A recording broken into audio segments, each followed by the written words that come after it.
Banjir bandang yang terjadi di Cisarua, Kabupaten Bogor, Jawa Barat menimbulkan korban jiwa. Satu orang ditemukan meninggal dunia setelah berusaha menyelamatkan istrinya.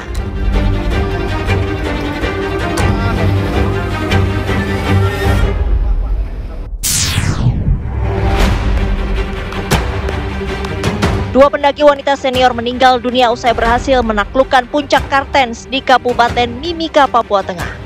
Helikopter bertolak dari Bandara Moses Kilangin Mimika menuju Yellow Valley, puncak Kartens untuk mengevakuasi jasad kedua pendaki.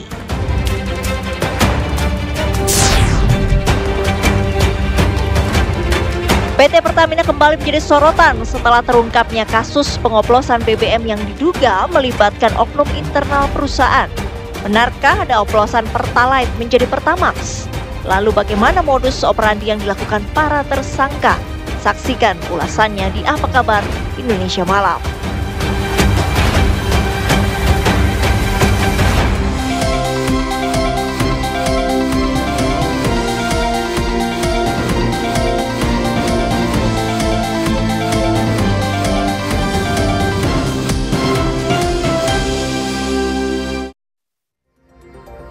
Assalamualaikum warahmatullahi wabarakatuh. Selamat berbuka puasa pemirsa untuk Anda yang saat ini sedang menikmati takjil di rumah ya.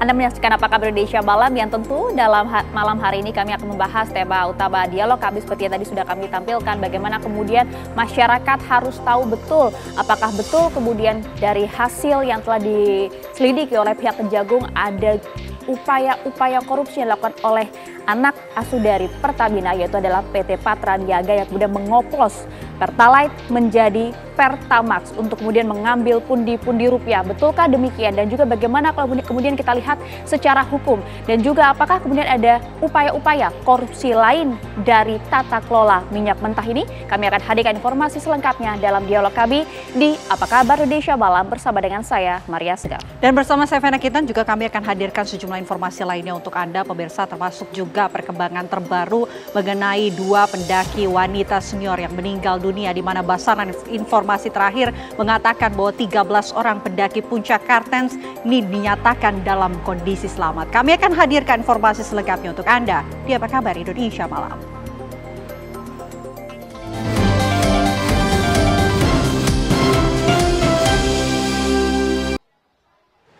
Ya, kami awali Apa Kabar Indonesia Malam kali dengan sebuah kenikmatan, Vena, di mana berbuka puasa. Itu dia yang tepat ya. Berburu takjil memang semakin menyenangkan jika dilakukan di sentra kuliner halal Kampung Trate, Gresik, Jawa Timur. Selain banyaknya aneka pilihan kuliner, warga juga akan mendapatkan kupon undian menarik yang setiap pembelian takjil sebesar Rp25.000.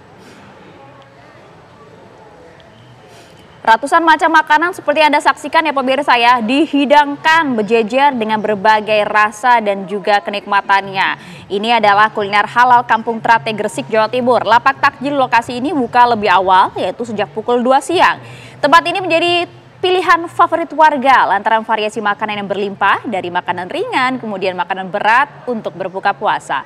Harga yang ditawarkan pun juga ramah di kantong. Tebak Vena, harganya berapa? Berapa tuh? 10.000? 20.000? Dari harga Rp3.000 saja hingga Rp20.000. Setiap pembelian takjil senilai Rp25.000, pengunjung akan mendapatkan undian hadiah menarik. Aduh, seru ya jajan di sini ya.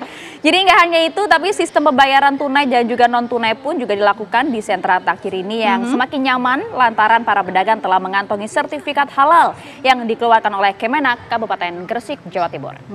Ngiler banget ya, dan kalau kita lihat banyak banget inovasi-inovasi yang juga ada hadiah juga yang ditawarkan di sana. Jadi semakin semangat untuk war takjil ya. Untuk jajan takjilnya. Oke. Nah, ini masih akan kami hadirkan informasi soal makanan. Ada yang unik dari menu di rumah makan di kawasan Villa Pertiwi di Cimanggis, di mana mereka menyiapkan menu perpaduan Italia dan Indonesia. Apa itu? Bruschetta oncom. Oncom, naik kelas di oncom ya. Iya, pernah kebayang nggak kalau oncom ini bisa dijadikan makanan bruschetta, dan biasanya kalau bruschetta ini makanan pembuka khas Italia yang kemudian disajikan dengan saus bolognese dan juga daging sapi cincang. Namun ini berbeda karena bruschetta ini ada di Resto Kemuning di Villa Pertiwi Cimanggis, menyediakan menu berbuka puasa yang menggabungkan bruschetta dengan kearifan lokal, yakni oncom sebagai pengganti dari daging. Wah, nikmat sekali ya kayaknya ya. Itu dia. Cara pembuatannya juga sama dengan bruschetta pada umumnya, biasanya dengan roti baguette yang dipotong dan juga diberi topping saus bolognese yang sudah dicampur dengan oncom. Rasanya ini juga gak kalah enak ya dengan bruschetta berbahan daging, di mana pihak kepala resto juga ini juga sempat menyampaikan bahwa menu bruschetta oncom ini disiapkan khusus pada bulan Ramadan sebagai menu pembuka. Pihaknya juga tetap ya ingin melestarikan makanan lokal khas Indonesia agar nggak kalah saing dengan makanan-makanan barat gitu. Jadi nggak hanya bruschetta oncom, di sini juga banyak. Ada menu-menu unik lainnya yang juga bisa menjadi referensi pilihan untuk berbuka puasa bersama keluarga Anda. Tentunya. Kalau dilihat ini nggak cuma mengangkat kearifan lokal, tapi juga bruschetta dengan bolognese versi vegetarian ya. Vegetarian, lokal juga tentunya. Wah.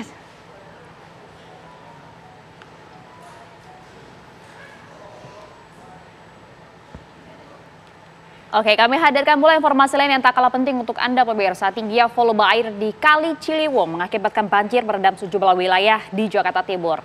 Tak hanya di kawasan Kebonpala saja, banjir juga merendam pemukiman warga di kawasan Cawang dan Bidara Cina Jatinegara, Jakarta Timur.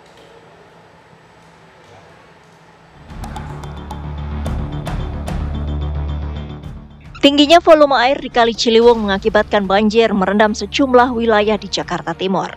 Selain wilayah Kebonpala, banjir juga merendam pemukiman warga di kawasan Cawang dan Bidara Cina Jatinegara, Jakarta Timur. Warga pun terpaksa menerobos banjir demi dapat beraktivitas keluar rumah. Mereka mengaku sudah terbiasa dengan banjir kiriman ini. Di Kebonpala sendiri ketinggian air bervariasi, bahkan ada yang hampir mencapai 2 meter. Sejumlah petugas gabungan juga sudah disiagakan di lokasi untuk melakukan proses evakuasi warga. Banjir ini disebabkan oleh meluapnya aliran Kali Ciliwung yang mendapat kiriman air dari wilayah Bogor, Jawa Barat usai berstatus siaga 1. Wakil Gubernur Jakarta Rano Karno alias Bang Dul pun meninjau langsung tempat pengungsian warga dan lokasi banjir Kebonpala. Bang Dul menyebut bahwa Pemprov saat ini tengah melakukan proses normalisasi aliran kali dan waduk guna menampung air kiriman dari Bogor, Jawa Barat. Karena itulah kenapa kita lakukan pengerukan sungai, kita lakukan pengerukan waduk untuk melakukan daya tampung secara maksimal. Tapi memang hari ini dari semalam kita juga mendapat laporan bahwa Katu Lampa itu melebihi batas. Bahkan mungkin diprediksi akan makanya keluarlah perintah siaga 1 Jakarta. Wagub sekaligus berinteraksi dengan para pengungsi untuk mendengarkan secara langsung apa saja yang dibutuhkan oleh para korban banjir. Dari Jakarta, Simon Tobing, Haikal Vandea, TV One mengabarkan. Ya, kita akan coba pantau bagaimana kondisi terbaru langsung dari Kebonpala, Jakarta Timur. Sudah ada rekan kami, Rehana Mezia di sana. Rehana, bisa Anda gambarkan situasi terbaru dari lokasi? Silakan. Ya, baik, selamat malam Vena dan juga Maria. Sebelumnya ini kami mengucapkan selamat menunaikan berbuka puasa bagi Anda yang merayakan pemirsa. Dan tidak lengkap rasanya kalau saya tidak mengajak Anda untuk melihat situasi terkini di tempat saya mengabarkan. Saat ini pemirsa banyak sekali warga yang terdampak banjir di Kebonpala, ya ini yang direlokasi ataupun di tempat pengungsian yang ada di SDN 2 Kampung Melayu. Saya akan mengajak Anda pemirsa untuk melihat bagaimana sebetulnya suasana buka puasa di sini. Nampaknya pemirsa banyak sekali ini keluarga yang berbuka puasa dan juga tadi kami sempat berbincang dengan beberapa keluarga yang ada di sini di pagi hari untuk mencari sahur sendiri. Mereka ini hanya mengandalkan makanan-makanan yang ada begitu di pinggir jalan, dan kemudian juga di sore hari ini pemirsa tepat sekali di tempat saya mengabarkan ini sedang dilaksanakan untuk buka puasa.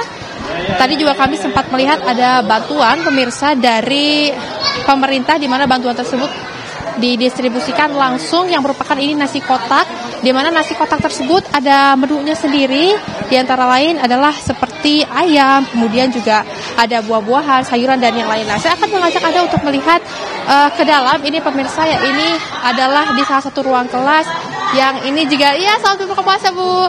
Yang ini juga menjadi tempat pemirsa bagi para pengungsi untuk melakukan aktivitas, walaupun memang aktivitas sehari-hari pemirsa ini tidak bisa berjalan dengan semestinya karena terhalang oleh banjir. Tidak hanya itu, kalau dapat digambarkan sedikit pemirsa, di tempat saya menggambarkan juga ini ada banyak sekali balita, kemudian juga anak-anak yang juga turut mengungsi. Tidak hanya itu, lansia pun pemirsa ada banyak yang ikut mengungsi dan juga sore hari ini sedang menyantap makan untuk buka puasa begitu. Dan bisa dilihat juga ini menunya sendiri berbagai macam, namun memang dari hasil informasi yang kami dapatkan untuk yang mengungsi di sini pemirsa ada sekitar ribuan, bahkan ini jumlahnya sendiri ini bertambah dari yang tadinya di siang hari sekitar 1.030 orang, bahkan hingga sore hari ini. Di malam hari ini juga masih terus bertambah, Vena, Maria dan juga pemirsa, ini jumlah pengungsinya begitu. Dan tidak hanya itu, kami juga sempat mendapatkan informasi bahwasannya ada RT RW yang terdampak banjir seperti di RT 5, kemudian juga di RT 12, RT 13, di RW 4, ada juga di sini di RW 10, RW 11 dan juga RW 9. Dan nampaknya selamat buka puasa Bapak Ibu ya. Dan juga bisa dilihat ini pemirsa, warga juga nampaknya di sore hari ini masih terus melakukan buka puasa begitu di sini. Dan nantinya untuk sahur sendiri kami juga memang sempat tadi berbincang, banyak sekali masyarakat yang memutuskan untuk mencari sahur seada-adanya begitu ya, karena melihat memang kondisi untuk datang ke rumah sendiri ini terhalang oleh air, bahkan hingga saat ini karena dan juga pemirsa, air juga masih terus meluap di beberapa titik dan juga masih belum surut. Untuk banjir sendiri ini diperkirakan ini mencapai sekitar 1 meter lebih karena dan juga pemirsa, dan bahkan dapat saya gambarkan juga masyarakat yang ada di sini mengungkapkan kalau bahwasannya ini ada harapan sendiri kepada pemerintah untuk memperbaiki tanggul dan juga untuk berelokasi tentunya ke tempat yang lebih baik agar banjir tersebut tidak terjadi lagi. Demikian informasi sementara saya sampaikan kepada Anda, Vena dan juga Maria di studio. Ya, baik, terima kasih laporan lengkap dari Rehana Bezia langsung dari kawasan Jatinegara, Jakarta Timur. Pemirsa, kami akan jeda terlebih dahulu. Usai jeda kami akan hadirkan informasi lainnya untuk Anda. Tetaplah bersama kami di Apa Kabar Indonesia Malam.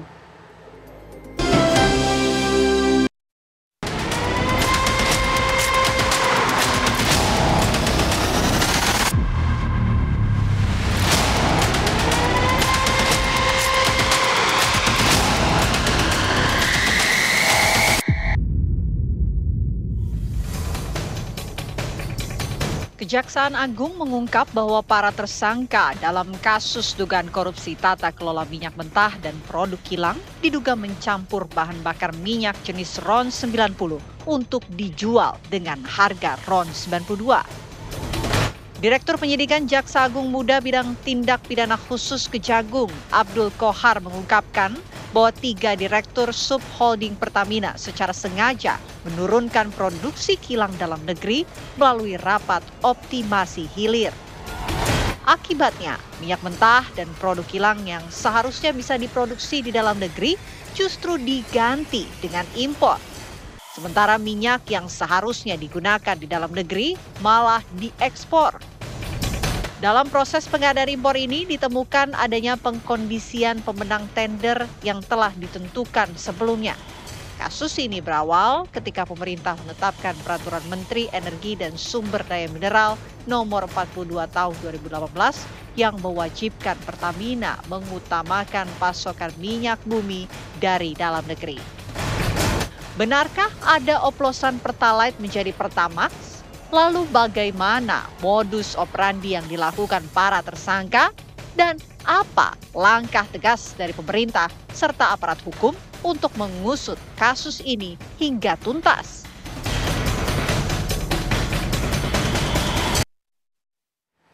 Ya, ini masih kemudian marak dibicarakan oleh masyarakat, baik itu di media sosial maupun juga dalam sejumlah dialog di media mainstream. Karena kalau kita lihat ini Pertamina sendiri sudah memastikan bahwa BBM jenis Pertamax atau RON 92 yang dijual ini sudah sesuai dengan spesifikasi. Ini pula yang kemudian diyakinkan oleh Kejagung agar masyarakat kemudian tak kembali gundah. Tapi kalau kita lihat dari segi kasusnya sendiri pemirsa, nampaknya tak hanya berhenti dari Pertamax yang dioplos saja, tapi lebih dari itu, dari mulai kasus dugaan ekspor impor yang diatur sedemikian rupa, belum lagi harga yang di markup sehingga negara harus melakukan uang yang lebih besar agar masyarakat yang bisa membeli BBM. Ini akan kita bahas karena masyarakat tentu harus mendapatkan informasi yang clear mengenai hal ini. Apakah betul ada oplos-mengoplos dari PT Patraniaga yang juga sudah dijual di setiap SPBU, dan juga bagaimana kalau kita lihat dari segi hukumnya. Kami akan mengajak Anda berbincang dengan sejumlah narasumber. Kami sudah hadir di studio Apa Kabar Indonesia malam, ada Mas Yudi Haryo selaku mantan penyidik KPK. Selamat malam, Mas. Mas Yudi Purnomo sudah bergabung sama kami. Kami juga akan sapa ada Pak Tri Yuswi Jayanto Zaiduri, ahli konversi energi Fakultas Teknik dan Dirgantara ITB. Selamat malam, Pak Tri. Nah, kita ingin tahu betul sebenarnya Pak Tri, kalau melihat dari kasus ini, karena kalau saya gitu ya sebagai orang awam gitu dan juga publik mengikuti kasus ini dari mulai Kejagung menyampaikan betul ada oplos-mengoplos di sana. Jadi kemudian publik sudah kemana-mana pikirannya. Melihat lagi apa yang disampaikan di DPR, kok nampaknya mengoplos bahan BBM ini nampaknya sudah sesuai dengan spesifikasi yang ada. Jadi sebenarnya oplos-mengoplos ini sesuai dengan aturan atau tidak sih, Pak Tri? Ya, jadi kasus korupsinya mungkin nggak terlalu viral ya, Mbak.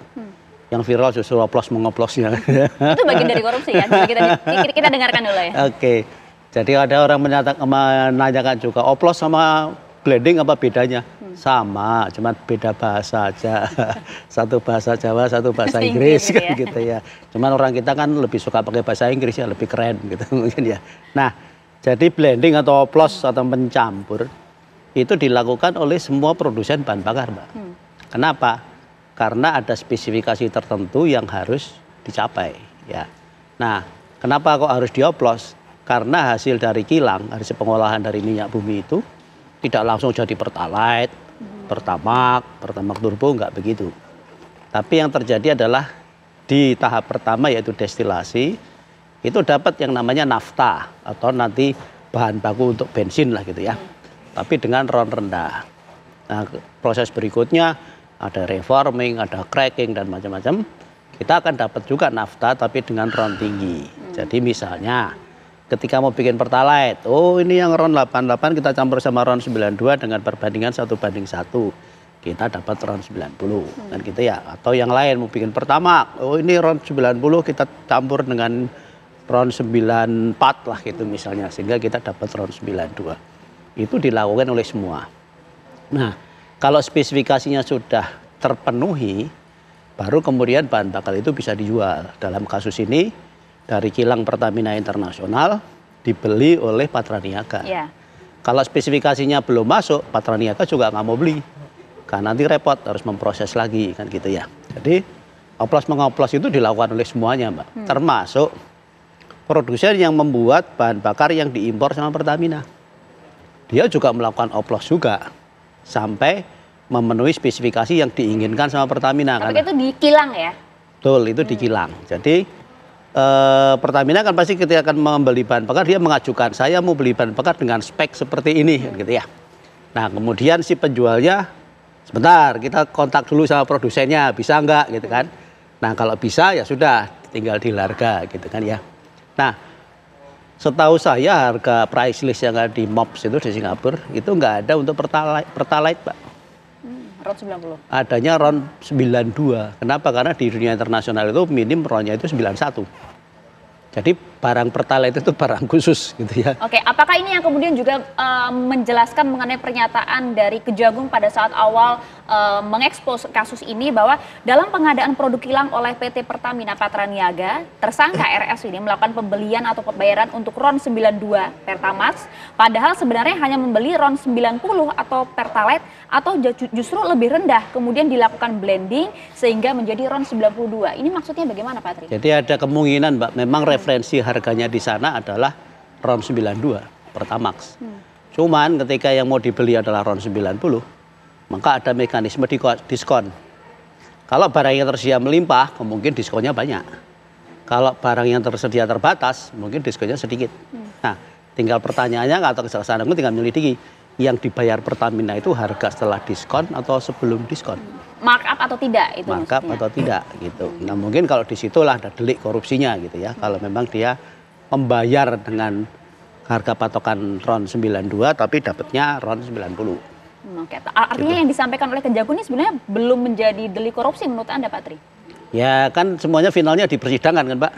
Tinggal semua menghadirkan saksi, barang bukti, alat bukti yang mendukung itu untuk meyakinkan hakim. Tinggal hakimnya mau pro mana. Nah, itu dia. Kalau gitu, ini Mas Yudi nih yang akan menjelaskan. Artinya begini kan, tidak mungkin ya Kejagung ya sebesar itu memberikan keterangan yang salah, Mas Yudi, tanpa melakukan penyelidikan dengan berbagai ahlinya yang luar biasa? Ya, saya pikir kan ketika kemarin Kejaksaan Agung sudah menetapkan 7 plus 2 tersangka di hari berikutnya, artinya dengan 9 orang ini, maka yang terjadi adalah Kejaksaan Agung sudah mempunyai 2 alat bukti yang cukup ya untuk menetapkan seseorang sebagai tersangka. Itu yang pertama. Yang kemudian yang kedua, pasti sudah ada hitung-hitungannya lah terkait dengan berapakah potensi kerugian keuangan negara di sana. Yang kalau saya lihat, mengapa kasus ini kemudian viral, Mbak? Memang ada 2 kemungkinan. Pertama kan terkait dengan kerugian keuangan negara pasti sudah jelas ya, terkait dengan disparitas harga. Ya, harga antara yang dibeli ya, kemudian spesifikasinya. Itu yang pertama. Kemudian yang kedua ya, itu adalah ketika ramai ke masyarakat.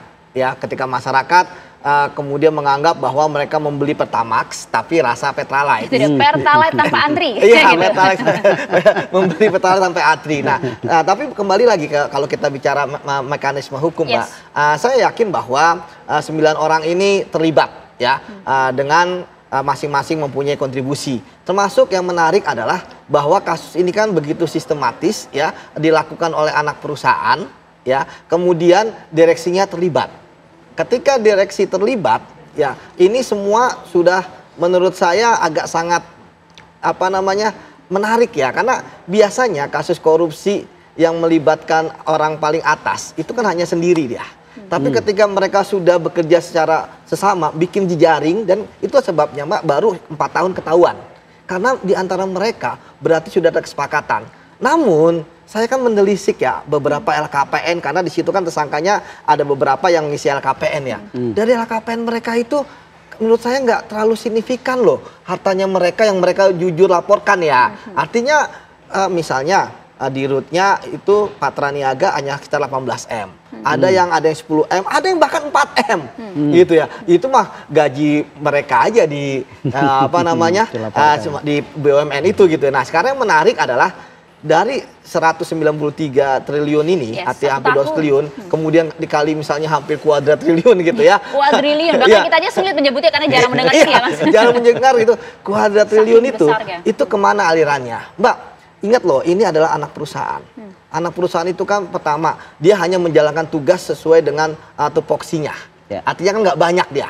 Ya. Nah, kemudian yang kedua, dia dapat pengawasan yang ketat dari Pertamina. Dari holding. Dan yang menarik adalah ketika kasus ini terungkap, kita kan sebenarnya B aja. Karena emang sudah sering terjadi loh, Mbak. Jangankan di root anak perusahaan, di root Pertamina saja kena. Ya. Nah, kemudian yang menarik, kok seperti tidak ada niat bersih-bersih di sini. Ya. Mbak, kalau misalnya Patra Niaga itu tupoksinya adalah terkait dengan tadi Pertamax, Pertalite ya, pasti harusnya ya pengawasannya ketat. Ada disparitas harga sedikit, orang kita bisa melihat seperti katakan oleh Pak Tri ya, bahwa kan kita bisa melihat harga di sana. Lihat, jadi ketika misalnya Pertamina membayar, itu bagaimana?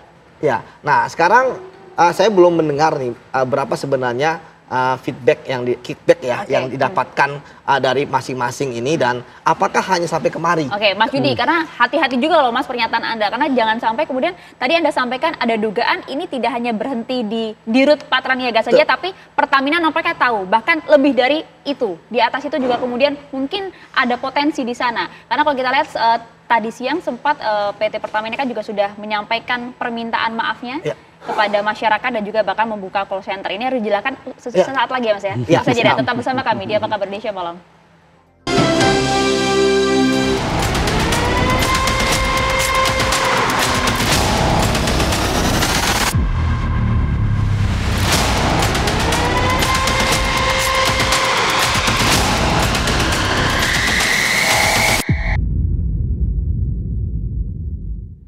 Ya, kita patut apresiasi juga apa yang dilakukan oleh Kejagung untuk kemudian mengekspos kasus ini secara terang benderang, dan juga apa yang disampaikan oleh PT Pertamina pada siang hari tadi yang juga patut kita apresiasi pemirsa, di mana Direktur Utama PT Pertamina Simon Olesius Mantri merespon kasus korupsi minyak mentah dan Pertamax oplosan yang terjadi di PT Pertamina Patraniaga. Jadi mewakili Pertamina, Simon ini kemudian memohon maaf dan bahkan juga berjanji akan mengevaluasi secara keseluruhan, baik itu mulai proses bisnis perusahaan khususnya hingga kemudian aspek operasionalnya. Jadi dalam konferensi persnya, Direktur Utama PT Pertamina Persero Simon Aloysius Mantri menegaskan bahwa kasus yang kini menjerat PT Pertamina Patraniaga akan segera dituntaskan, baik itu soal impor minyak mentah hingga isu Pertamax oplosannya. Menurutnya kasus ini memang benar-benar menjadi pukulan bagi perusahaan.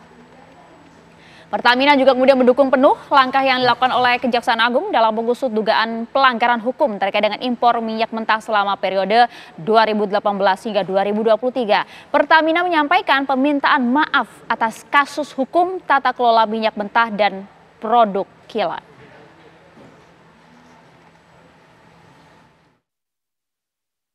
Kami akan terus berkomitmen untuk melakukan dan memperbaiki agar supaya tata kelola Pertamina jauh lebih baik. Pada kesempatan ini, saya sebagai pucuk pimpinan perusahaan juga akan berdiri di garis terdepan untuk memastikan agar Pertamina tetap menjadi kepercayaan dan kebanggaan rakyat Indonesia. Sekali lagi, mewakili keluarga besar Pertamina, kami menyampaikan permohonan maaf yang sebesar-besarnya kepada seluruh rakyat Indonesia. Kami akan membenahi diri. Kami akan Ya, PT Pertamina akan membenahi diri katanya, Mas. Ya, saya pikir kan ucapan maaf dan kemudian akan mengevaluasi adalah suatu hal formal ya yang dilakukan ya ketika ada suatu kesalahan di dalam suatu perusahaan. Tetapi kan kita masyarakat menginginkan lebih ya, bahwa harus mengakui diri mereka bahwa tata kelola sistem anti korupsi, anti fraud ya, anti bribery itu gagal total. Gagal total Anda sampaikan? Iya, gagal total lah. Buktinya 4 tahun loh. Melibatkan pucuk pimpinan tertinggi ya, dan bukan hanya 1, 2 dengan angka yang begitu luar biasa. Dengan angka yang begitu luar biasa. Dan saya belum melihat actionnya apa. Misalnya bahwa akan melakukan bersih-bersih atau paling mudah ya, misalnya langsung memecat ya mereka yang menjadi tersangka ini. Ya, kan kita belum melihat seperti itu pertama. Kemudian kedua, bagaimana mereka ya mencoba untuk memulihkan kembali kepercayaan masyarakat pada Pertamina. Memang mau tidak mau, suka tidak suka, apapun terjadi dengan bahan bakar BBM kita, mau ada isu korupsi dan sebagainya, tetap Pertamina lah yang terdepan gitu kan, yang paling utama. Tetapi kan nggak seperti itu. Kepercayaan masyarakat bukan hanya sekedar ke Pertamina. Pertamina harus sadar bahwa mereka adalah bagian dari pemerintah, walaupun termasuk BUMN. juga Anda tadi sampaikan, nampaknya kasus ini tidak hanya berhenti di Patraniaga saja, tapi nampaknya yang lebih tinggi daripada itu, baik itu Pertamina maupun juga kementerian. Betul, saya paham bahwa Direktur Utama yang saat ini kan secara tempus waktu itu belum menjabat ya, karena kan dari 2019 sampai 2023 kalau tidak salah. Namun beliau harusnya mempunyai tanggung jawab besar. Sekarang beliau harus mengevaluasi apa yang sudah terjadi kemarin. Ya, siapa saja tim yang selama ini melakukan pemeriksaan terhadap Patraniaga. Ya, mengapa hasilnya kok zong? Mengapa kemudian yang tahu adalah penegak hukum seperti kejaksaan? Ini kan sangat menarik. Tadi saya katakan Mbak di awal bahwa ketika kasus korupsi itu berlangsung lama, kemudian melibatkan orang pucuk pimpinan, ya maka yang terjadi adalah mereka menciptakan suatu sistem rantai anti korupsi yang sulit ditembus sebenarnya. Anda melihat ini ada rantai sistem anti korupsi, sistem korupsi yang begitu luar biasa hingga dari struktur terendah hingga pucuk pimpinan tertinggi? Betul. Dan inilah yang menurut saya ya kita apresiasi pada Kejaksaan Agung yang berhasil mengungkap ini. Namun ya kita berharap bukan hanya sebatas dari perbuatan terkait dengan menyalahgunakan wewenang sehingga merugikan keuangan negara, tetapi kemana saja aliran uang dana ini. Kan tadi saya katakan Mbak bahwa terlalu banyak misalnya 193 triliun dinikmati hanya oleh 9 orang ini. Kita coba telusuri kecurigaan dari Mas Yudi ini ya Pak Tria. Bagaimana sebenarnya skema pengawasannya? Karena kalau kita lihat berbagai perusahaan plat merah kan harusnya sistem pengawasannya betul-betul ketat dan juga berlapis. Iya. Jadi bahan bakar yang akan dijual itu pertama harus sesuai dengan spesifikasi migas. Kalau enggak maka dia nggak dapat izin edarnya. Kemudian ketika sudah sampai di SPBU atau mau dijual ke masyarakat, itu ada mekanisme pengawasan juga Mbak yang dilakukan oleh SDM. Kemudian juga diawasi oleh BPH Migas. Harus dapat sertifikasi juga katanya. Betul. Nah kemudian hasil sampelnya itu kan dibawa ke Lemmigas untuk diuji. Lalu Lemmigas melaporkan hasil ujinya, apakah masih sesuai dengan spesifikasi atau tidak. Kalau tidak, pasti ada teguran, pasti ada sanksi untuk ke pengusaha SPBU-nya. Bahkan bisa kena sanksi pidana juga kan di penjara. Jadi tidak hanya sekedar menyangkut BPH Migas, Lemmigas, kemudian ESDM, tapi juga menyangkut kepolisian juga. Jadi rasanya kalau kasus itu terjadi antara 2018 sampai 2023, 5 tahun, masa nggak ada apa-apa gitu, masa nggak ketahuan. Itu dia, gitu mengapa kan. baru sekarang tuh pertanyaan publik Pak Tria? Iya, masa nggak ketahuan gitu kan, masa nggak ada sanksi dan sebagainya. Yang ada sanksi kan pengusaha SPBU mewarnai pertalite-nya menjadi biru lalu dijual sebagai Pertamax gitu ya. Atau ada yang sopir transportirnya nakal keluarin beberapa liter. Ini lebih besar daripada itu padahal. Ditambah betul, ditambah air dan itu juga langsung ketahuan nyatanya kan gitu ya.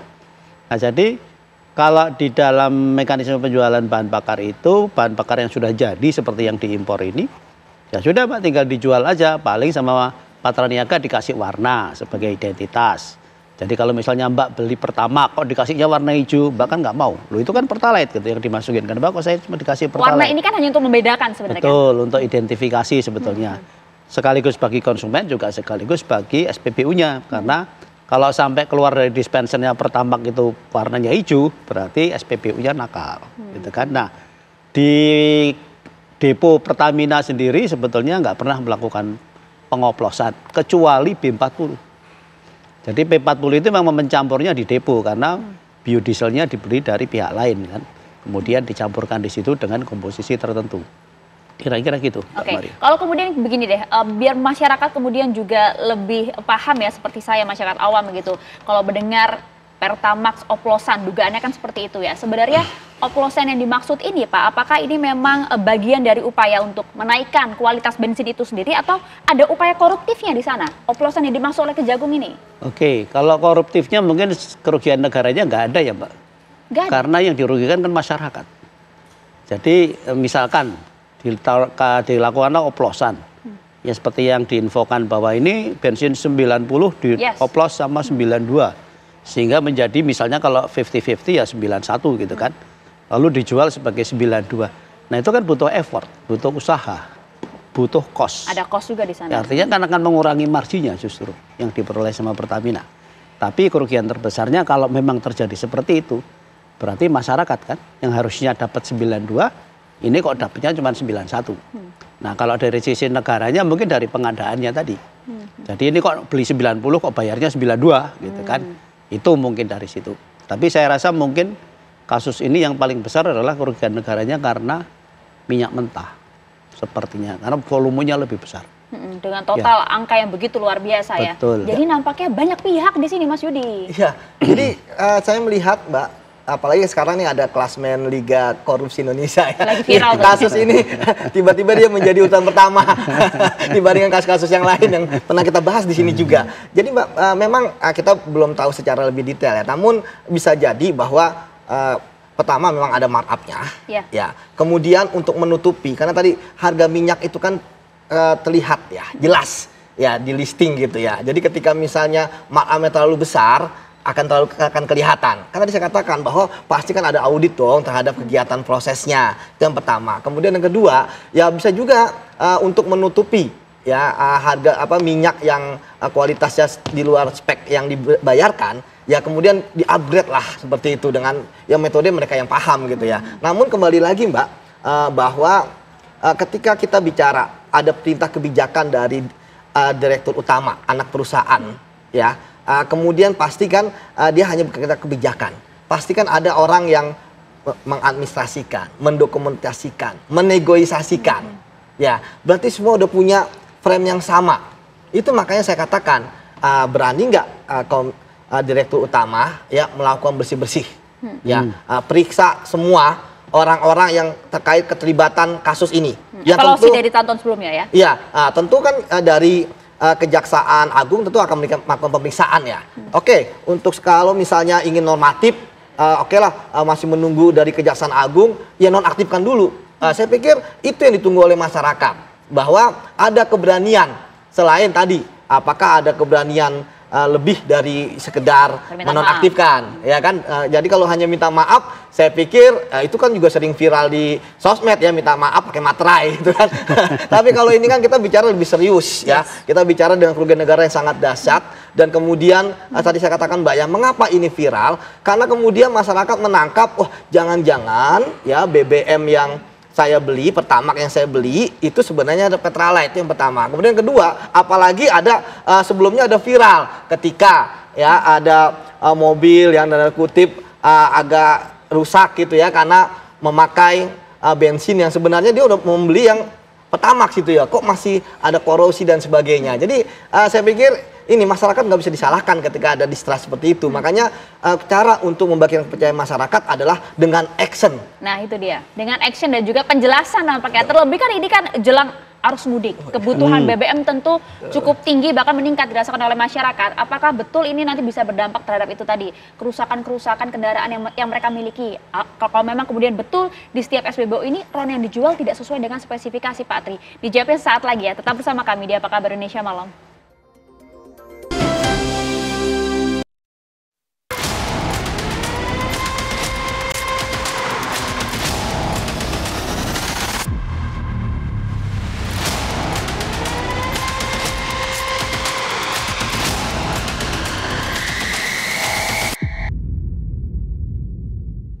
Ya, dari hulu hilir Pertamax oplosan mengalir itu judul kami. Jadi kemudian kami butuh keyakinan juga pencerahan Pak Tri begitu ya, betul atau tidak kalau kemudian kita lihat dari waktu korupsinya begitu ya, tindakannya 2018 hingga 2023. Betul tidak sih pada tempo itu begitu ya, Pertamax yang dijual di setiap SPBU Pertamina adalah Pertalite? Itu pertanyaan awam gitu Pak Tri. Oke ya, kasus itu kan berarti 2018 sampai 2023 kan lama ya Mbak, 5 tahun. Dan kalau memang benar Pertalite yang dijual sebagai Pertamax itu terjadi, itu mestinya banyak masyarakat yang akan merasakan. Ini kok kendaraan saya jadi berat begini. Nah, ada beberapa tuh sekarang tuh Pak yang mulai bermunculan tuh, kok nampaknya saya sering ke bengkel jadinya ya gitu Pak. Ya, kok jadi boros dan sebagainya kan mesti begitu ya. Dan atau jangan-jangan itu ya FOMO aja ya, psikologis saja. Ya, kadang-kadang begitu. Karena tidak semua orang bisa merasakan perbedaan kinerja dari kendaraannya ya. Tapi kalau seandainya itu terjadi, mestinya kan dari sisi pengawasan kan ketahuan ya. Kecuali kong kali kong semuanya gitu ya Mbak, semua pengawasnya, laboratorium dan sebagainya berubah data sehingga mengesahkan itu. Tapi itu dimungkinkan tidak dalam dunia migas kita? Sebenarnya kalau pengawasan itu jalan apa adanya atau jalan secara normal, mestinya enggak, mestinya ketahuan. Ya karena masyarakat sendiri sebetulnya kalau misalkan Patrania itu mencampur antara Pertalite dengan Pertamax. Di Pertamax itu kan ada aditifnya. Kalau dicampur 1:1 berarti kan tinggal setengahnya aditifnya. Nah aditif itu kalau justru konsentrasinya itu kurang atau dosisnya kurang, justru keraknya itu banyak. Di mobil, di kendaraan? Di kendaraan, di katup masuk itu Mbak. Nah kalau itu banyak berarti akan menghambat aliran bahan bakar dan udara yang masuk ke ruang bakar sehingga dayanya kurang. Dampak ke kendaraannya apa Pak Tri? Dampak kendaraannya adalah performanya turun, Pak. Akselerasinya turun, kecepatan maksimumnya turun, boros, ya emisinya tinggi, tajam, gas buangnya dan sebagainya. Dan mestinya kalau itu terjadi, itu keluhannya kan mestinya viral kan, apalagi 5 tahun. Dan serentak kan tuh harusnya ya. Dan serentak betul, karena bahan bakar kan imbasnya pasti ke seluruh lapisan masyarakat gitu. Nah, kalau itu nggak ada, kemudian dari sisi pengawasan juga kelihatannya baik-baik saja. Ya mungkin sebetulnya juga nggak ada gitu ya, oplos-oplosan itu ya hal yang lumrah saja gitu. 92 memang dual dengan 92, 90 memang dual 90. Nah kalau mau lebaran nanti ya Mbak, itu kan kebutuhan masyarakatnya tinggi. Betul. Pertamina pasti juga nggak bisa kan mensuplai dari kilangnya sendiri, nggak cukup. Pasti banyak impor. Nah impor itu di luar kan nggak ada 90, adanya 91 ke atas. Jadi bisa jadi justru nanti masyarakat itu nerimanya beli Pertalite tapi sebenarnya dikasihnya Pertamax. Oh. gitu. Karena itu tadi ya, ketersediaannya yang memang Katanya kurang. ketersediaannya kurang, betul. Nah, pegawai Pertamina sendiri kalau lebaran bukannya seneng Mbak, bukannya bisa cuti. Enggak, malah jadi satgas. Harus menjaga ketersediaan bahan bakar di semua wilayah gitu. Ya, tapi kalau sudah seperti ini nampaknya masyarakat mau bagaimanapun justru jadinya trust issue begitu ya Kak. Coba kita lihat dulu ya bagaimana kemudian modus dan juga peran operandi dari 7+2 atau 9 tersangka yang sudah ditetapkan oleh Kejagung ini. Kami tampilkan untuk Anda di layar kaca pemirsa. Coba kita akan baca juga bagaimana kemudian ini modus dan juga masing-masing peran dari setiap orang. Ada tersangka baru korupsi tata kelola, ada 2 orang yaitu ada Direktur Pemasaran Pusat dan Niaga, ada Maya Kusmaya, dan juga kemudian VP Trading Operation dari PT Pertamina Patraniaga, ada Edward Korn.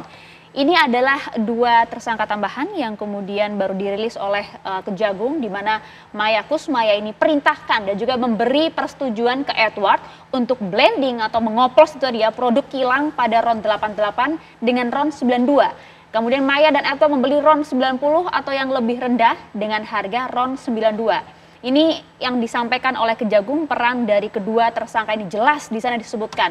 Akibatnya pembayaran impor produk kilang pun jadi tinggi. Negara harus membayar lebih besar untuk masyarakat bisa mendapatkan BBM. Kualitas barang juga jadi tidak sesuai dengan spesifikasi yang seharusnya. Penyidik Kejagung menahan para tersangka di rutan Salemba selama 20 hari. Total kalau kita lihat hingga saat ini dengan penambahan 2 tersangka tadi sudah ada 9 tersangka. Itu data dari Kejaksaan Agung dengan kerugian negara ditaksir 1 tahun di tahun 2023 sebesar 193,7 triliun rupiah. Luar biasa kalau kita lihat Mas Yudi. Ya, artinya tadi saya katakan ya, sistem whistleblower pun di antara mereka nggak jalan. Kayak tadi direktur utama, direksi yang lain, kemudian vice presiden, pasti ke bawah-bawah sampai yang ke teknisnya pasti setidaknya ada keterlibatannya. Entah itu perannya membantu ya ataupun bersama-sama. Tapi memang tadi sekali lagi saya katakan Mbak, kasus korupsi ini kan melukai hati masyarakat. Ya, karena masyarakat pengguna kendaraan, ya pasti mereka mengisi BBM. Dan kita tahu bahwa mengapa ada masyarakat yang ingin mengisi Petramax selain karena kualitas, ya mereka juga paham bahwa kalau yang Petra kan subsidi. Jadi mereka berusaha yang subsidi ada yang berhak lah, gitu ya. Kemudian mereka membeli yang Pertamax. Tapi kemudian ketika jadi kasus ini, yang membeli Pertamax kan terasa dikhianati. Betul. Ya. Kita tuh ingin dukung pemerintah kok malah ditipu gitu. Betul. Walaupun kemudian ya ada bantahan dan sebagainya. Tadi saya baca kan katanya sudah ada sampling ya ke beberapa tempat nggak ada. Tapi kan sekali lagi ya benar dikatakan oleh Pak Tri ya bahwa kan sudah tidak ada sisa masa lalu ya, karena kan nggak ada bensin tahun 2023 ada yang sisa atau ada yang nyimpan gitu kan, nggak ada lah gitu ya. Tapi saya lebih dari itu bahwa saya harap ini Pertamina ya tentu sebagai aktivis anti korupsi saya berharap ini yang terakhir. Ya, jangan sampai nanti ini udah ada di klasemen yang pertama gitu ya. Kalau kita kayak istilah sepak bola ya, Barcelona kemudian dikudeta Madrid gitu ya. Jangan sampai nanti ada kasus-kasus lain di Pertamina yang seperti ini. Karena tadi saya katakan, kenapa kasus di Pertamina selalu berulang? Ya, karena pertama kan Pertamina terkait dengan BBM kan ide yang utama. Betul. Ya, perusahaan yang utama. Kemudian kedua, uangnya banyak di sana untuk membeli, kemudian juga dapat subsidi dari pemerintah. Saya harap dengan direktur utama yang baru ini, yang tadi sudah minta maaf, ya jangan main-main lagi. Ya saya pikir segera bersih-bersih ya. Bersih-bersih. Ya, saya paham. Ya dilawan kan bukan orang biasa. Mereka sudah bercongkol dari lama. Ya, ini kan istilahnya adalah modusnya lama, pemainnya baru. Ya kan berganti-ganti lah. Tapi kan Anda paham lah dalam dunia hal semacam ini kan tidak semudah itu, Mas. Apalagi kalau sebenarnya disampaikan ini begitu menyayat masyarakat karena dari tempos deliktinya waktunya 2018 2023 itu ada masa-masa pada saat COVID-19 loh itu, Mas. Betul. Yeah. Nah, makanya kemarin saya nge-tweet ya bahwa di masa dan alhamdulillah banyak respon dari masyarakat. Ya kalau memang kejaksaan ingin tegas ya supaya ada efek jera, bisa kok dituntut hukuman mati gitu ya. Karena apa? Karena kan tadi kondisi hukuman mati kan bisa dituntut dalam keadaan tertentu ya, termasuk bencana masuk masa pandemi kan jadi bencana non alam gitu ya. Nah, kita harapkan seperti itu. Kenapa? Karena tadi sekali lagi kasus ini kan sampai kuadrat triliun gitu ya. Saya aja masih sampai hakim bergetarnya ya gitu kan, karena kita udah masih terhenyak dengan 300 triliun timah yang waktu itu hukumannya 6,5 untuk 20 tahun. Nah, kita harap bahwa Kejaksaan Agung belajar bahwa ini udah tidak boleh lagi ada toleransi ada korupsi, apalagi Pak Prabowo mengatakan bahwa koruptor harus ditindak dengan tegas dan keras. Iya. Dan terakhir Pak, Anda tadi juga sampaikan ini jangan sampai kemudian masyarakat dan juga penegak hukum lupa nih soal kasus korupsi utamanya ya Pak Tri ya. Iya betul, karena yang viral adalah oplosannya ya Mbak. Padahal sebetulnya kasus korupsi terbesarnya barangkali justru ada di minyak mentah itu. Dan itu sudah berlangsung bertahun-tahun gitu kan. Tapi kalau kita lihat di zaman COVID antara 2019 sampai 2021, itu kan penjualan bahan bakar kecil sekali ya. Karena masyarakat kebanyakan di rumah saja takut lah dengan virus COVID kan. Jadi mungkin tidak bisa juga barangkali 193,7 triliun kali 5 gitu. Karena ada periode di mana pembelian bahan bakar, pembelian minyak mentah pasti sedikit gitu. Jadi ya memang harus dicari bukti-bukti pendukung, saksi-saksi yang bisa menguatkan itu entah dari kedua belah pihak gitu. Dan kemudian nanti kalau sudah ada keputusan di persidangan mungkin baru masyarakat akan oh begitu ceritanya gitu ya. Jadi mungkin barangkali setelah itu karena ini adalah produk dalam negeri ya Mbak. Ya masa kalah sama produk asing gitu kan. Sementara ini ya mungkin karena hilangnya kepercayaan barangkali berpindah sementara ke produk asing. Itu dia bagaimana kemudian tidak hanya menyelesaikan kasus korupsinya saja, pidananya saja, tapi juga mengembalikan lagi kepercayaan masyarakat terhadap plat merah. Itu dia tadi. Terima kasih banyak Mas Yudi, terima kasih Pak Tri atas waktu bersama kami di Apa Kabar Indonesia Malam. Pemirsa, kami akan kembali untuk Anda sesaat lagi. Tetaplah bersama Apa Kabar Indonesia Malam. Anda kembali menyaksikan Apa Kabar Indonesia Malam, pemirsa. 2 pendaki wanita senior meninggal dunia usai berhasil menaklukkan puncak Kartens di Kabupaten Mimika, Papua Tengah.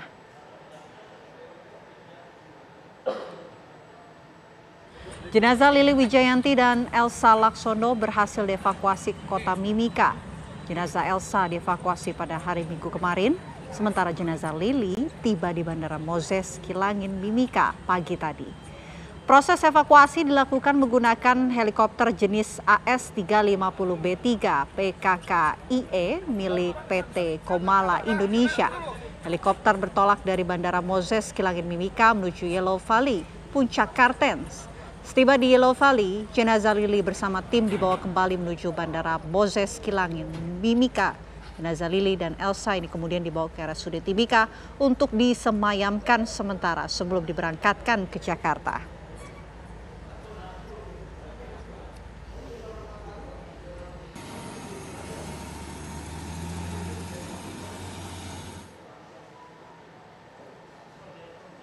Ya, pemirsa, 2 pendaki wanita senior Lili Wijayati dan Elsa Laksono meninggal dunia saat melakukan ekspedisi Puncak Kartens di Kabupaten Mimika, Papua Tengah. Lili dan Elsa keduanya sama-sama memiliki hobi mendaki dan diketahui bersahabat akrab sejak duduk di bangku SMP.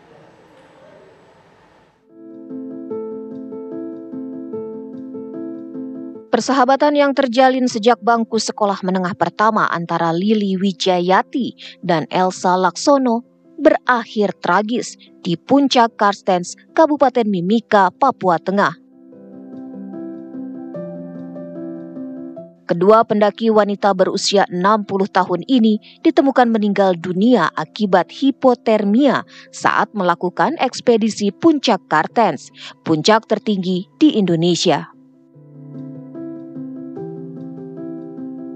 Cerita mereka bukan saja mencerminkan ketangguhan wanita, namun juga ikatan pertemanan yang mampu bertahan hingga puluhan tahun. Lili sempat menulis tentang persahabatannya dengan Elsa soal kesamaan hobi mendaki di akun media sosialnya @mamakpendaki. Lili dan Elsa kerap terlihat bersama-sama menjelajah dan mendaki sejumlah gunung. Alam seolah menjadi tempat bermain bagi mereka. Mereka pun sering menggambarkan momen-momen gembira saat mendaki. Lili dan Elsa memiliki impian untuk menaklukkan 7 gunung tertinggi di Indonesia, 7 Summits Indonesia. Puncak Kartens menjadi target terakhir misi mereka. Ekspedisi Puncak Kartens benar-benar menjadi perjalanan terakhir bagi kedua sahabat ini. Meski perjalanan mereka telah berakhir, keberanian, ketangguhan, dan persahabatan mereka patut diteladani. Tim TV One mengabarkan.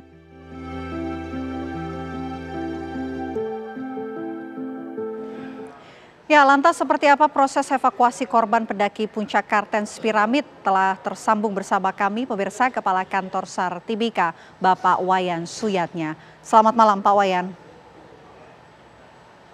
Selamat malam Mbak Vera. Pak, update-nya Pak mengenai proses evakuasi dari para pendaki dari puncak Kartens seperti apa Pak? Baik, terima kasih. Kami ucapkan yang pertama atas izin Kepala Basarnas, Divisi Operasi dan Direktur Operasi, kami laksanakan operasi ini melalui surat perintah. Kemudian kami laksanakan dengan tim SAR gabungan, yang mana pada hari Senin, malam itu hari Minggu kita mendapatkan informasi, kita langsung berkoordinasi dengan seluruh tim yang ada di Kartens untuk melaksanakan evakuasi. Jadi untuk hari Minggu tim SAR gabungan berhasil mengevakuasi satu orang korban dan langsung kita evakuasi menuju Moses Kilangit dan dievakuasi menuju rumah sakit di rumah sakit umum daerah di Timika. Selanjutnya karena cuaca tidak mendukung di hari Minggu tersebut, evakuasi yang kedua kita laksanakan di hari Senin pagi tadi. Jadi berangkat dari Bandara Moses Kilangit menuju ke LKK dan berhasil mengevakuasi korban kedua meninggal dan tiba di Moses Kilangit itu jam 06.50. Langsung kita bawa menuju rumah sakit umum daerah di Timika. Selanjutnya kita melaksanakan pemulasan dengan tim yang ada di tim kesehatan rumah sakit. Selanjutnya kita terbangkan dengan pesawat menuju Jakarta pada pukul 10.55 dan tiba kurang lebih di Jakarta 14.45 di sore hari. Demikian Mbak Vera. Oke, Pak, kami ingin tahu kondisi terbaru dari para pendaki yang dalam kondisi selamat begitu. Kondisi terbarunya seperti apa, Pak? Dapat kami tambahkan di hari pertama kemarin, di hari Minggu, kita mengevakuasi tambahan lagi korban dalam keadaan selamat 4 orang. Kemudian tadi juga di hari kedua kita laksanakan evakuasi. Pada saat evakuasi korban meninggal kita juga evakuasi 4 orang. Selanjutnya tim yang lain akan dievakuasi oleh agen wisata tersebut, sehingga sampai saat ini kita belum mendapatkan informasi terakhir. Mudah-mudahan besok pagi informasi secara valid kami terima dengan maksimal sehingga dapat kami laporkan pelaksanaan operasi lagi beberapa orang yang ada di lokasi bisa kami laporkan. Dapat diketahui untuk operasi SAR di hari kedua tersebut karena seluruh korban telah kita evakuasi dan sudah kami usulkan untuk penutupan pelaksanaan operasi SAR. Demikian, Mbak. Baik, terima kasih Kepala Kantor SAR Tibika Bapak Wayan Suyatnya atas waktunya di Apa Kabar Indonesia Malam. Selamat malam Pak Wayan. Ya, pemirsa, di tengah langkahnya menepati janji politik, Prabowo Subianto menggagas wacana koalisi permanen bersama Koalisi Indonesia Maju atau KIM+. Mungkinkah partai pendukung Prabowo itu mampu solid saat tiket menuju istana terbuka bagi seluruh partai politik?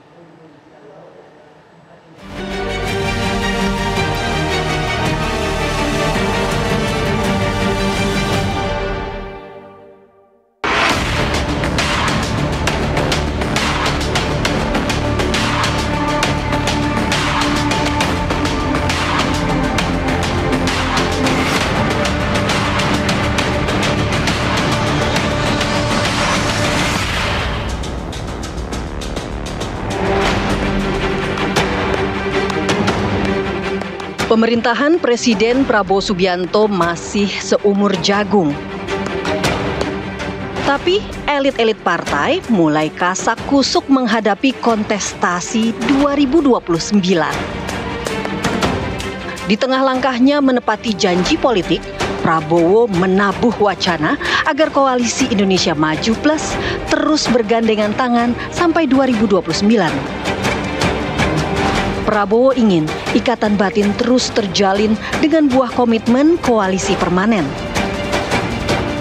Koalisi ini tetap menjadikan Prabowo nomor 1, sedangkan posisi pendamping akan dibahas kemudian.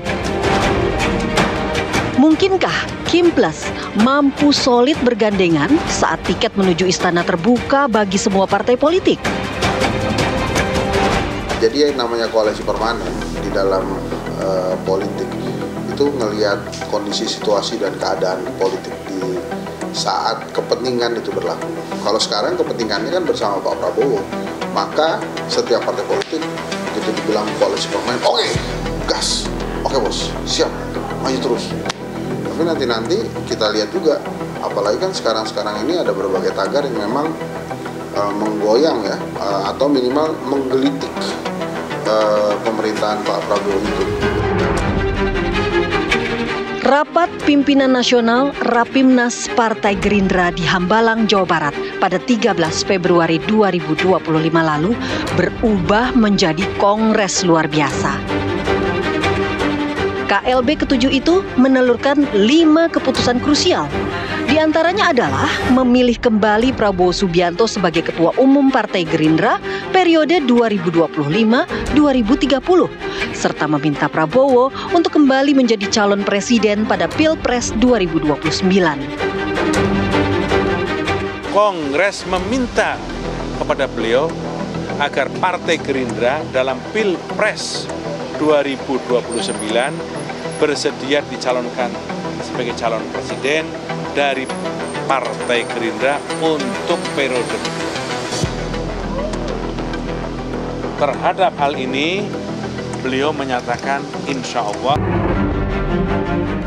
Sehari setelah Kongres, Prabowo langsung mengumpulkan seluruh ketua umum partai koalisi di Hambalang. Dalam pertemuan yang mengusung tema silaturahmi kebangsaan itu, Prabowo menawarkan kepada para pucuk pimpinan partai untuk membentuk koalisi permanen. Tujuannya tak lain agar pemerintahan yang dipimpinnya kokoh. Apalagi partai-partai Koalisi Indonesia Maju Plus menguasai 80% kursi di DPR. Partai Kebangkitan Bangsa, Golkar, dan Demokrat menyambut hangat tawaran Prabowo. Tapi apa yang membuat parpol koalisi langsung setuju dengan tawaran Prabowo itu? Pak Prabowo menawarkan koalisi permanen. Pak Prabowo meminta persatuan menjadi kunci utama pemerintahan, dan tentu PKB menyambut baik koalisi permanen menjadi perkuatan dari percepatan pembangunan. Koalisi ini yang kemarin didengungkan atau digagas oleh Pak Presiden Prabowo untuk koalisi permanen, di mana jumlah kursinya 80% lebih. Saya pikir ini salah satu strategi yang bagus untuk memperkokoh dalam rangka menuju Indonesia Emas. Pemerintahan yang baru berjalan kurang lebih 4 bulan ini juga sukses ya, artinya menghadapi berbagai dinamika, tantangan, tapi juga peluang-peluang yang baik kita akan miliki, dan tentunya ini membutuhkan kerjasama yang kokoh, soliditas di antara semua partai pengusung ini. Sikap berbeda ditunjukkan Partai Nasdem. Sang Ketua Umum Surya Paloh menyatakan tawaran dari Prabowo membentuk koalisi permanen akan dikaji ulang. Paloh mempertanyakan soal jangka waktu permanen yang dimaksud Prabowo. Kalau bisa permanen baik, tapi permanen sampai berapa waktu kan? Pasti ada batas waktu. Ya. Apakah 2 kali pemilu, 3 kali pemilu, 4 kali pemilu, 5 kali pemilu, dan sebagainya ya. Sikap Prabowo yang buru-buru mengunci dini koalisi di balik silaturahmi, meski pemilu masih jauh, memantik spekulasi. Ada apa di balik wacana koalisi permanen itu? Tapi lagi-lagi kita disuguhi, gitu ya, apa yang kita sebut dengan kompetisi kontestasi secara dini tadi itu. Ini sangat tidak sehat. Jadi hentikan politik kita ketika politik praktis seperti ini, kompetisi kontestasi seperti ini ketika sudah selesai. Jadi eranya Pak Prabowo saat ini adalah era mengeksekusi program sebagai eksekutif. Pilpres 2029 masih jauh dari pandangan. Berbagai konstelasi politik tentunya menguji soliditas koalisi gajah pengusung Prabowo. Apalagi keputusan Mahkamah Konstitusi yang menghapus ambang batas pencalonan presiden membawa angin segar bagi seluruh partai politik. Parpol pada 2029 nanti bisa mengelus calon presiden jagoan masing-masing. Dan pada sepenangkapan kami yang muncul sekarang ini adalah koalisi permanen di pemerintahan. Soal 2019, pernyataan Gerindra menyatakan mencalonkan kembali Prabowo, saya kira itu internal Gerindra. Pilpresnya masih jauh, masih lama. Yang kedua, ada putusan Mahkamah Konstitusi. Nah, makanya itu setelah adanya deklarasi Pak Prabowo maju kembali di 2029 oleh elit Partai Gerindra, itu nyaris belum ada pernyataan dukungan dari partai-partai koalisi, karena tadi partai koalisi masih melihat kemungkinan partai tersebut untuk bisa mengusung calon sendiri. Stabilitas politik memang dibutuhkan Prabowo untuk merealisasikan mimpi besarnya, memberi makan bergizi gratis, dan menyejahterakan seluruh rakyatnya. Ide koalisi permanen tentunya menjadi ikatan penyokong agar program-program Prabowo bisa mulus melenggang.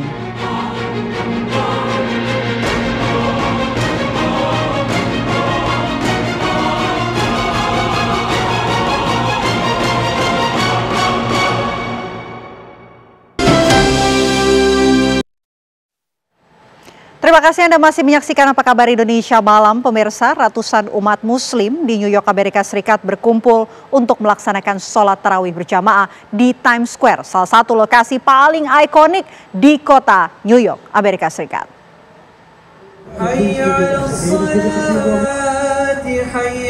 Minggu malam, hari kedua puasa Ramadan, ratusan umat muslim di kota New York menggelar sholat sunnah tarawih di destinasi utama wisata top di kota New York, Times Square. Di bawah kilauan lampu neon yang memukau dan hiruk-pikuk keramaian, suasana malam ini di Times Square terasa berbeda. Meski cuaca sangat dingin di bawah titik beku, tak mengurangi antusias dan kehusukan jamaah. Rangkaian kegiatan ibadah Ramadan itu pun sontak menarik perhatian turis yang melintas di kawasan elit tersebut. Times Square yang terkenal sebagai pusat perayaan besar dan tempat berkumpulnya ribuan orang malam ini menjadi saksi kegiatan ibadah yang tak biasa. Biasanya tempat ini dikenal dengan kesibukannya, rata-rata tiap hari dikunjungi sekitar 380.000 pejalan kaki. Bahkan pada akhir pekan mencapai 480.000 per hari.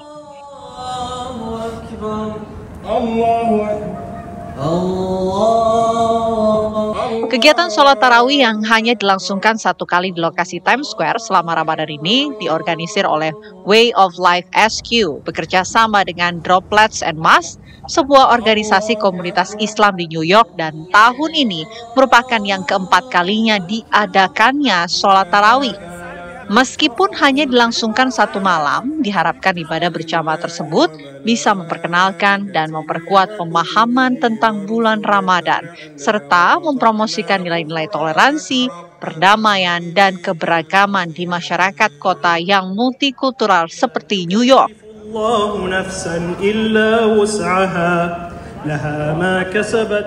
Rangkaian acara dimulai pukul 5 sore di 45th Street hingga 47th Street dan Broadway, tepat di tengah komplek Times Square yang dikelilingi puluhan layar elektronik raksasa yang memancarkan cahaya warna-warni dan terang. Azan maghrib dikumandangkan saat waktu berbuka puasa. Sekitar 1.500-an makanan pembuka puasa dibagikan panitia secara gratis ke semua orang yang berada di sekitar lokasi.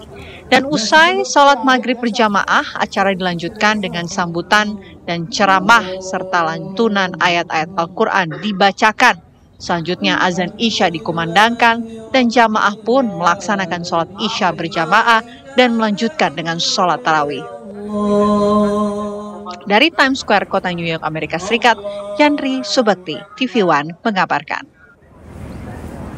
Allahu Akbar. Pengelola Masjid Istiqlal menyiapkan penginapan atau tempat istirahat gratis bagi musafir selama bulan suci Ramadan. Fasilitas penginapan sebanyak 56 ruang ukuran 2x3 berada di lantai dasar masjid di sisi sebelah barat dan masih dalam tahap penyelesaian. Kamar untuk pria dan wanita ini dipisah dengan pintu masuk yang berbeda. Pengelola Istiqlal juga menyediakan konsumsi bagi para musafir. Kamar gratis ini disiapkan untuk kenyamanan musafir dari berbagai daerah selama bulan suci Ramadan. Pengelola Istiqlal menilai selama ini musafir kerap menumpang tidur di masjid dengan membawa sejumlah perlengkapan.